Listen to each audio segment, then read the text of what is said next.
I still remember the exact moment I decided to throw away my perfect life. It was 3 a.m. on a Tuesday, and I was staring at spreadsheets in my corner office at Goldman Sachs, my untouched dinner growing cold beside me. Another overpriced salad from the place downstairs. The same place I'd eaten at for the past 5 years. My phone buzzed. A text from my father. Big news. Opening our 15th location next month. When will you finally join the family business? Time to stop playing with numbers and learn about real success. I looked at the photo he'd attached, him and my brother Anthony standing proudly in front of their newest Taste of Naples restaurant location.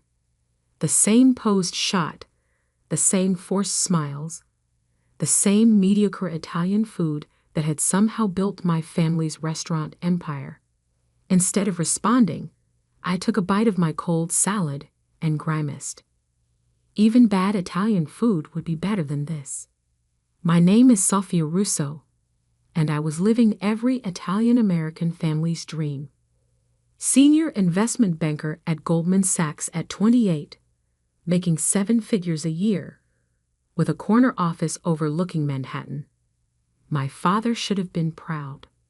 Instead, all he saw was that I wasn't part of Russo Restaurants, the chain of Italian restaurants that had been our family's pride for 3 generations. Banking is for people who can't create anything real, he'd say at every family dinner. Anyone can move money around. It takes real skill to build a restaurant empire. What he never understood was that I did know about food. Real food, not the mass-produced pasta and sauce that made our family rich. Every vacation day I had, I spent traveling, eating at tiny local restaurants, learning about authentic cuisine. My apartment was filled with cookbooks, not finance textbooks, and every night I dreamed about cooking, not banking. But you don't walk away from Goldman Sachs, and you definitely don't walk away from it to start a food truck. At least, that's what everyone told me. That night, something inside me snapped. Maybe it was the cold salad, maybe it was my father's text, or maybe it was just time. I opened my laptop and started writing my resignation letter. The next morning, I walked into my boss's office before the markets opened. "You're what?" Jake stared at me like I'd grown a second head. "Sophia, you're on track for partner. 2 more years tops." I placed my resignation letter on his desk. "I'm opening a food truck." He started laughing, then stopped when he saw my face. "You're serious? You want to leave Goldman Sachs to sell hot dogs?" Not hot dogs, real Italian food. The kind my grandmother used to make before my father turned our family recipes into frozen pasta sauce. Jake leaned back in his chair, running a hand through his graying hair. "Look, if this is about money, it's not about money." I cut him off. "It's about creating something real." As I walked out of his office, my phone started buzzing. News travels fast on Wall Street, and by the time I reached my apartment, my father was already calling. "Have you lost your mind?" His voice boomed through the speaker. "I just got a call from Arthur Goldman himself. A food truck? You're throwing your life away." I let him rant, walking into my kitchen where my grandmother's handwritten recipe book sat on the counter. I'd spent years collecting her recipes, testing them in secret, perfecting them while my family thought I was working late at the office. "Are you even listening to me?" my father demanded. "Yes, Papa, I hear you. But for once, I need you to hear me." I opened the recipe book to her signature dish, pasta alla nonna, made with a sauce that took 3 days to prepare. I'm not throwing my life away. I'm choosing my own path. By becoming a street vendor? Your brother runs 5 restaurants by himself. We have 15 locations. We're opening 3 more this year. That's success. No, That's mass production. When was the last time you actually cooked anything, Papa? When was the last time you made Nana's recipes the way she taught us? Silence. Then, times change. You can't make money cooking one pot of sauce at a time. Watch me. I hung up and opened my laptop. 5 years at Goldman had taught me more than just finance. I knew how to plan, how to analyze markets, how to build something from nothing.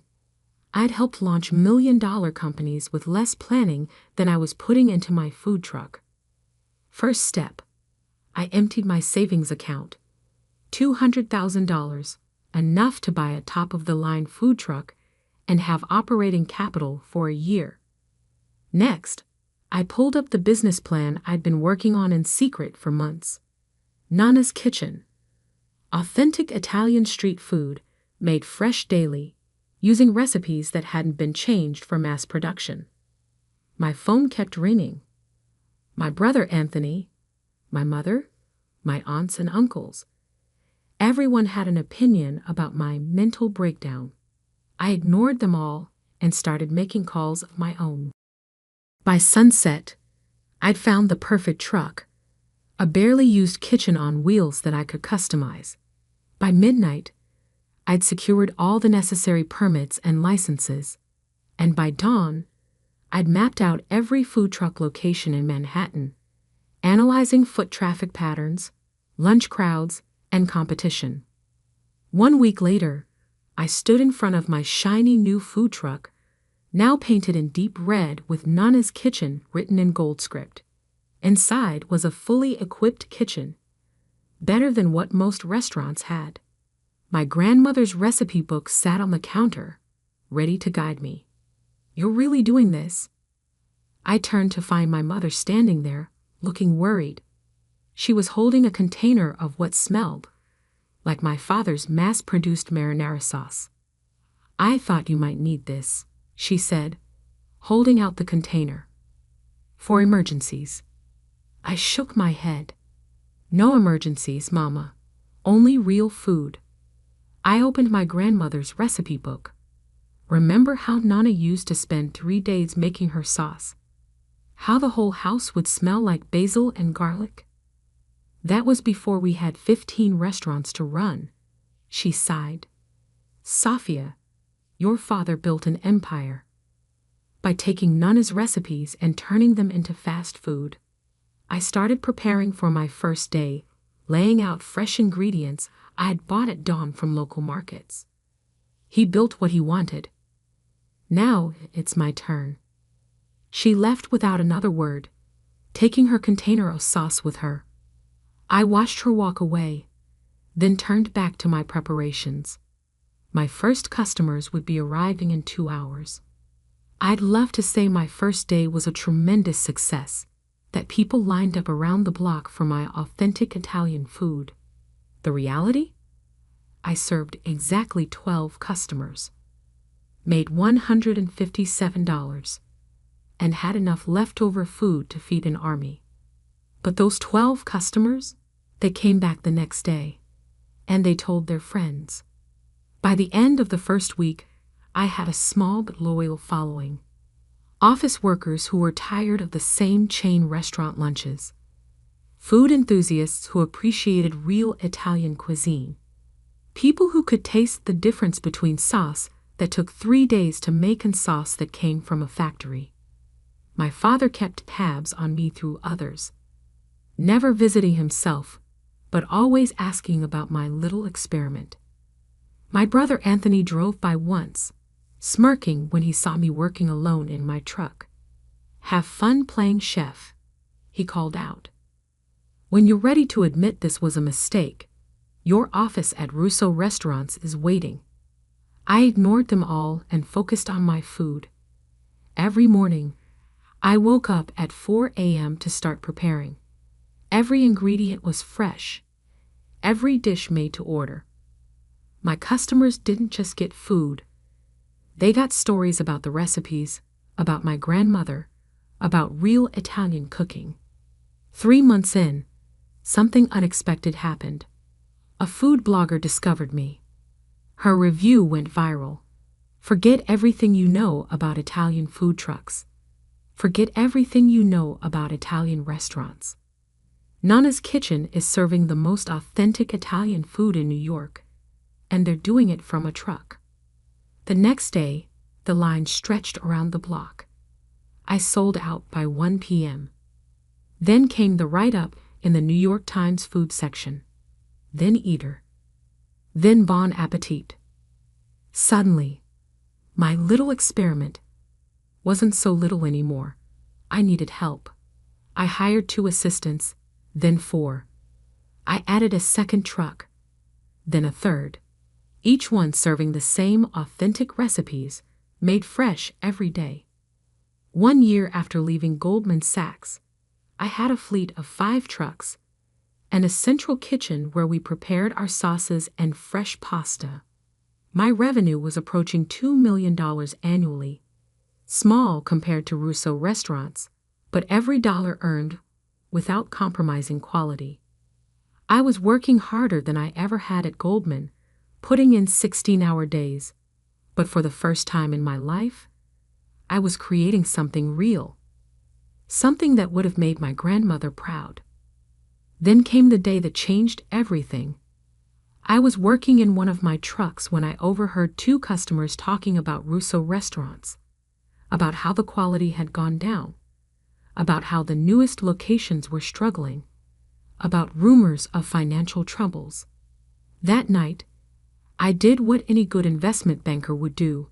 I started digging. What I found confirmed the rumors. Russo Restaurants was expanding too fast, taking on too much debt. Their mass-produced approach was failing as customers demanded better quality. Their once mighty empire was crumbling. My father didn't know it yet, but his dream of 15 locations was about to become a nightmare. And I had a decision to make. I could watch my family's legacy crumble, or I could save it, on my terms. What I did next would change not just my family's restaurant empire, but the entire way we thought about food, family, and success. But first, I had a sauce to prepare. After all, the best revenge, like the best sauce, takes time to develop. And I had all the time in the world.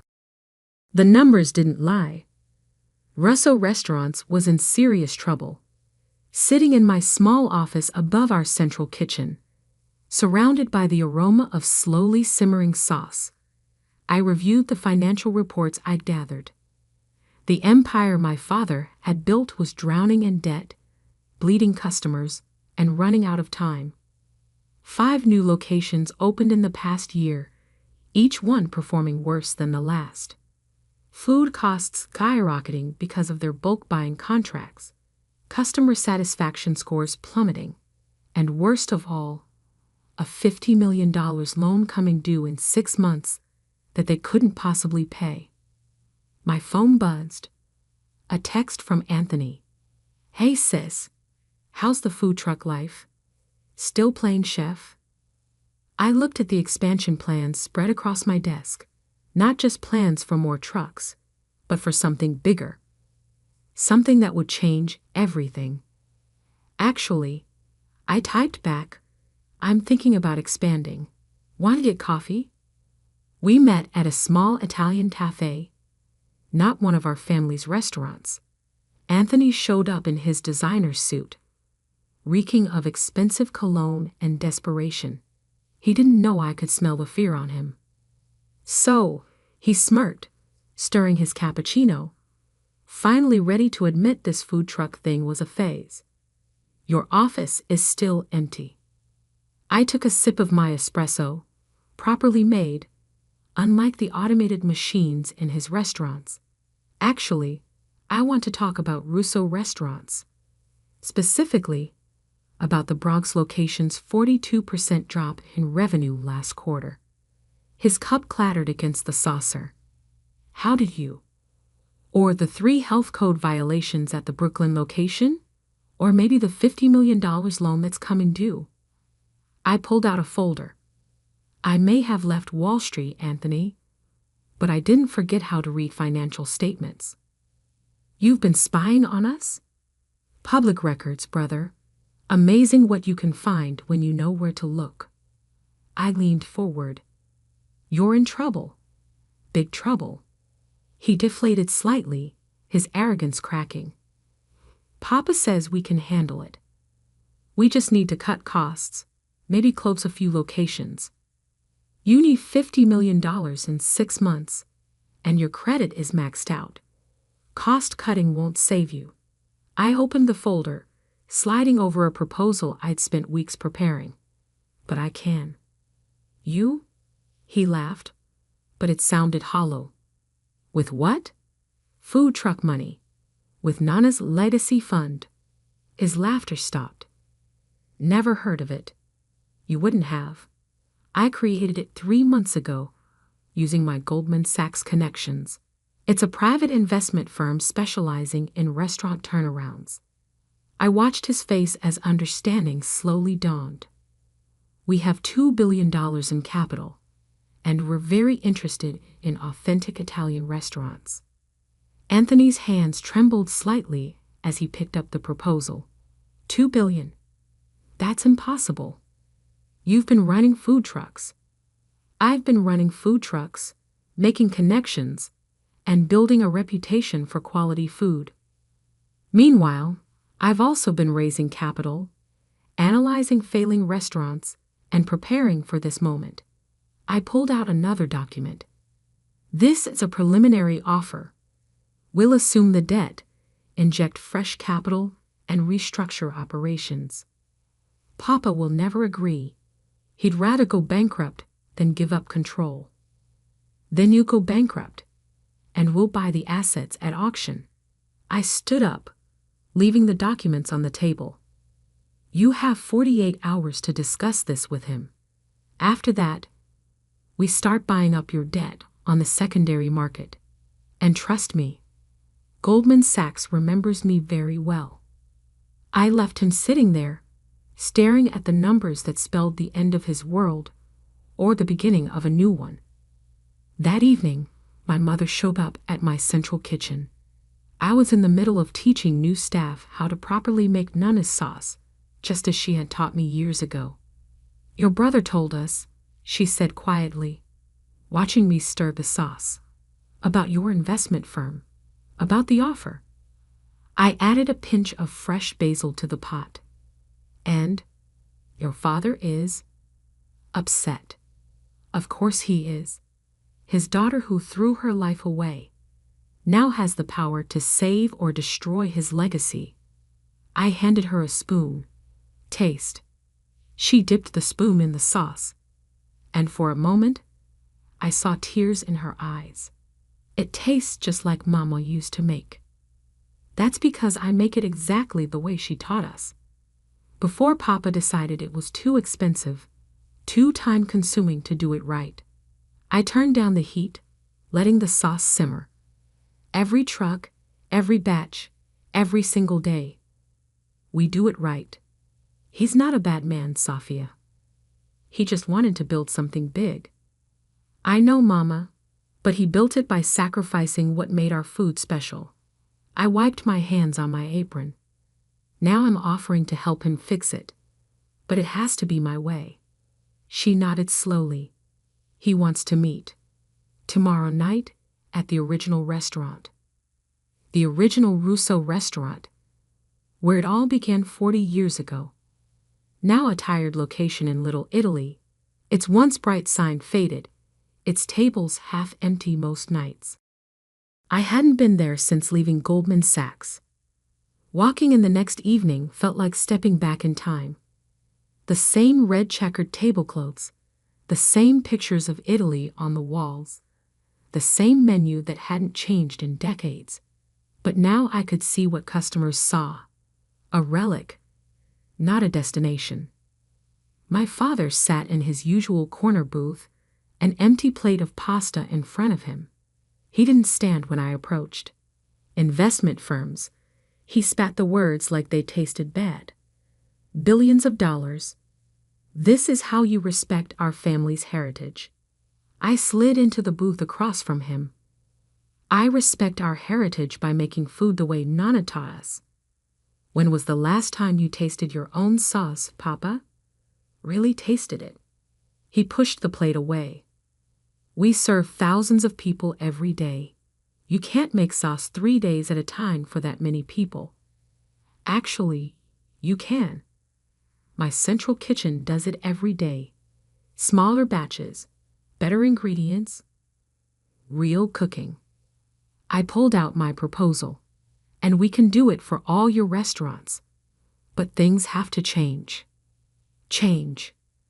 You want to destroy everything I built. No, I want to save it. But not just the restaurants. I want to save what made us special. I opened my grandmother's recipe book, which I'd brought with me. Remember this? Remember how people used to line up around the block just to taste Nana's cooking? His eyes softened slightly at the sight of his mother's handwriting. That was different. Times were simpler. People still want real food, Papa. They're tired of mass-produced meals and artificial flavors. Look at my trucks. Lines every day, selling out by lunch. And we charge more than your restaurants because people will pay for quality. He was quiet for a long moment, staring at the recipe book. The loan, he finally said, comes due in 6 months. You've tried every bank in the city. No one will refinance. I laid out the numbers. You're losing money on every new location. Food costs are up 60% because your suppliers know you can't negotiate. And your best customers are finding better options. Like food trucks, he asked bitterly. Like anywhere that still cares about quality. I pushed the proposal closer. I can save Russo restaurants.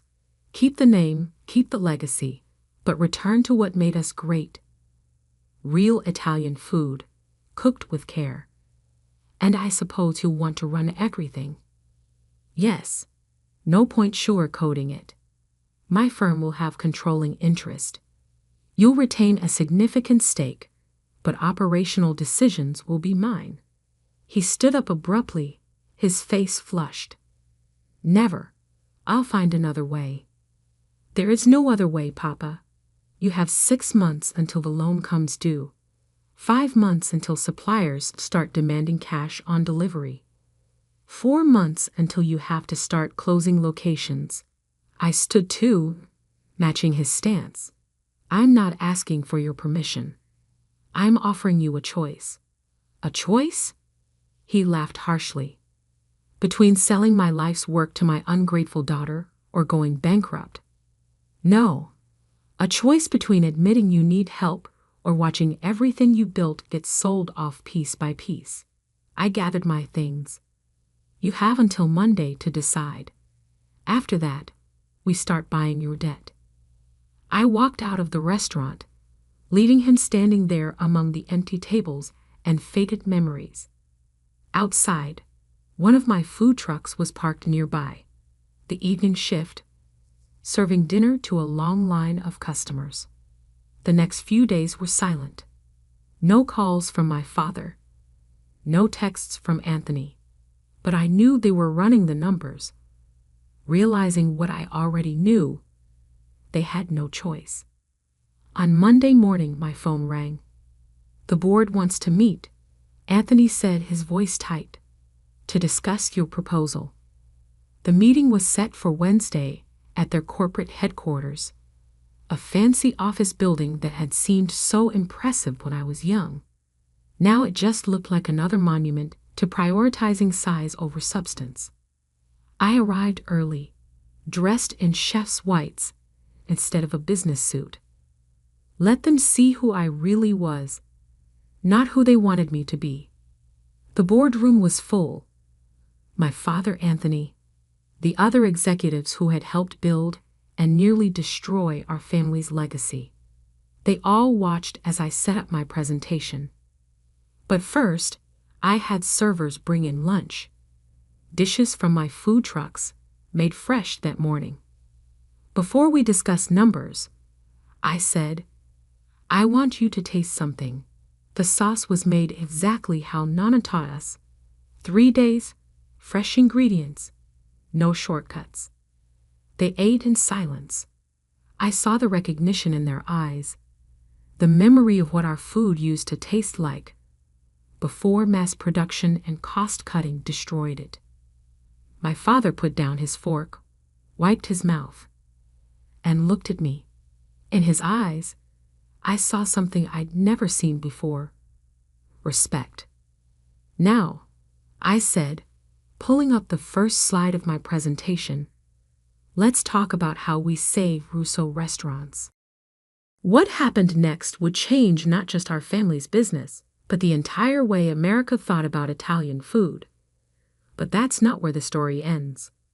Because sometimes saving something means completely rebuilding it. And I was just getting started. The transformation of Russo restaurants began at 4 a.m. on a Monday morning, 3 weeks after the board meeting. I stood in the kitchen of our original location, surrounded by my best food truck chefs and a very skeptical kitchen staff. Today, I announced, holding up my grandmother's recipe book, we learned to cook again. The executive chef, who'd been running this kitchen for 20 years, crossed his arms. We know how to cook. No, I corrected him gently.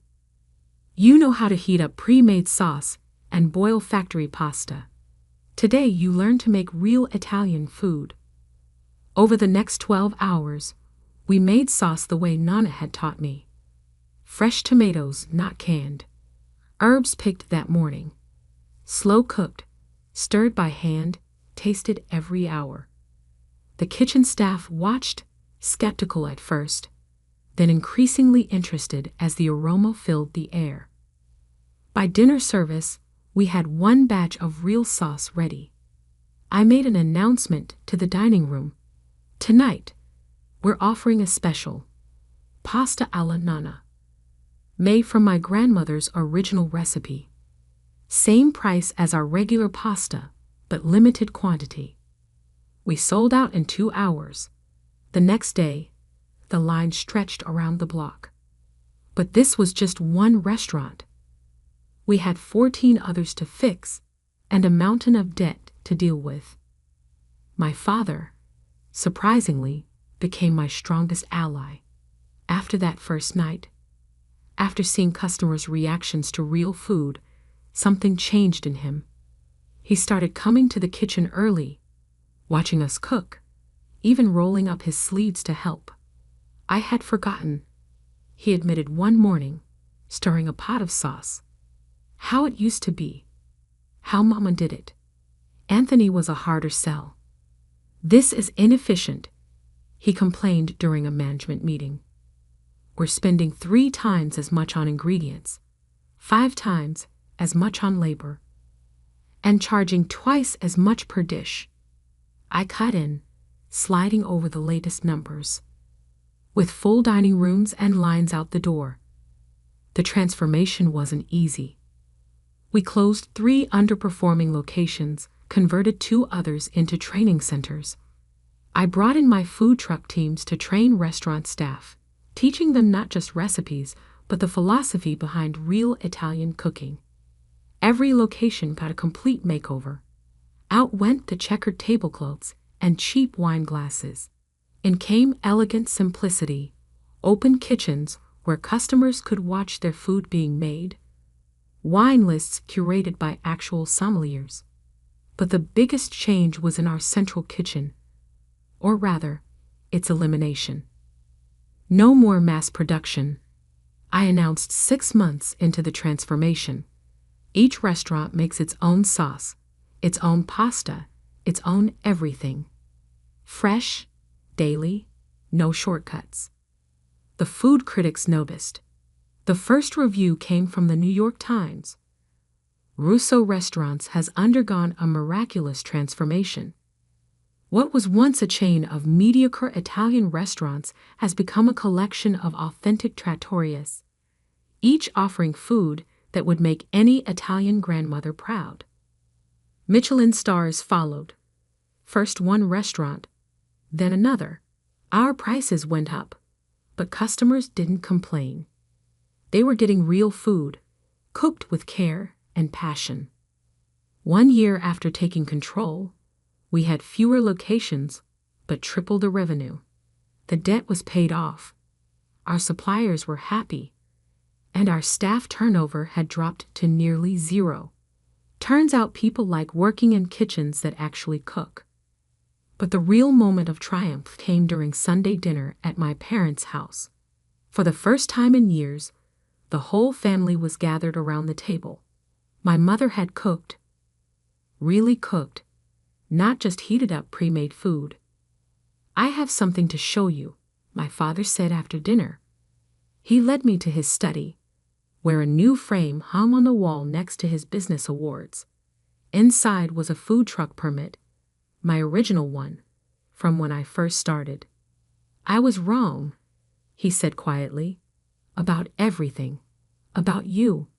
I hugged him, smelling the familiar scent of garlic and basil that now clung to his clothes just like it had clung to Nana's. "We were both right, Papa. You built something big. I just helped make it good again." 2 years after the takeover, Russo Restaurants had become Russo and Daughter, my condition for the final rebranding. We had 10 locations, each one unique, each one excellent. The waiting list for dinner reservations was months long. My food trucks? Still running, still popular. I kept them as our research and development kitchens, testing new recipes, training new chefs, keeping us connected to the streets where real food culture lies. Anthony finally came around when he realized that quality meant both better profits and more respect in the food world. He now runs our chef training program, teaching new cooks the difference between making food and making memories. Last month, a young chef from our newest location asked me why we spend so much time and money doing things the hard way. I took her into the kitchen, showed her how to stir the sauce, just like Nana taught me. "Feel that?" I asked as she stirred. "That's not just sauce. That's tradition. That's family. That's love." She nodded, understanding, filling her eyes as the aroma of slowly simmered tomatoes and fresh herbs surrounded us. Later that evening, I found my father in the same kitchen, teaching another young chef how to make pasta by hand. His sleeves were rolled up, flour dusting his once immaculate suit. "You know," he said when he saw me, "I spent 30 years trying to make this business bigger. You spent 2 years making it better." I picked up a handful of flour, felt its texture, just like Nana taught me. "Why not both?" He smiled, really smiled, the way he used to when I was little and helped him in the kitchen. Why not both indeed? We're expanding again, but differently this time. Each new location has to earn its right to exist by maintaining our standards. No shortcuts, no compromises, no mass production. Every sauce made fresh, every pasta rolled by hand, every dish cooked with pride. The investment firm that started it all. Still going strong, still transforming restaurants, still proving that quality and profit can coexist. But that's not what I'm most proud of. Last week, I found my grandmother's recipe book in the kitchen of our original location. It was open to her sauce recipe, the pages stained with tomato and oil, the way a well-used cookbook should be. But it wasn't just her handwriting anymore. There were notes in the margins from our chefs, little tweaks and observations, the recipe evolving while staying true to its roots. That's when I knew we'd succeeded. Not because of the awards, or the profits, or the waiting lists, but because we'd created something my grandmother would have been proud of. My father joined me in the kitchen that evening, putting on an apron like he does every day now. "Ready to make the sauce?" he asked. I smiled, reaching for the tomatoes. "Always, Papa, always." The food trucks still park outside our restaurants sometimes, a reminder of where this revolution started. And every morning, when I smell the sauce starting to simmer, I think about that scared girl who left Wall Street with a dream of doing food right. Turns out you can go home again. You just have to be willing to cook up some changes along the way. Last night, a food critic asked me if I ever regret leaving Wall Street. I led her into our kitchen, showed her the sauce bubbling in huge pots, the pasta being rolled by hand, the chefs working with pride and passion. Banking taught me about numbers, I told her. But this taught me about value. And those are very different things. She took another bite of her pasta, closed her eyes in bliss, and nodded. She understood. Because in the end, success isn't just about how much money you make. It's about staying true to what matters. In my case, good food and family legacy. Sometimes those things seem to conflict, but with enough determination, and maybe a food truck or two, you can find a way to make them work together. Now, if you'll excuse me, I have some sauce to stir. After all, the best traditions are the ones you practice every day. And somewhere, I know, Nana is smiling.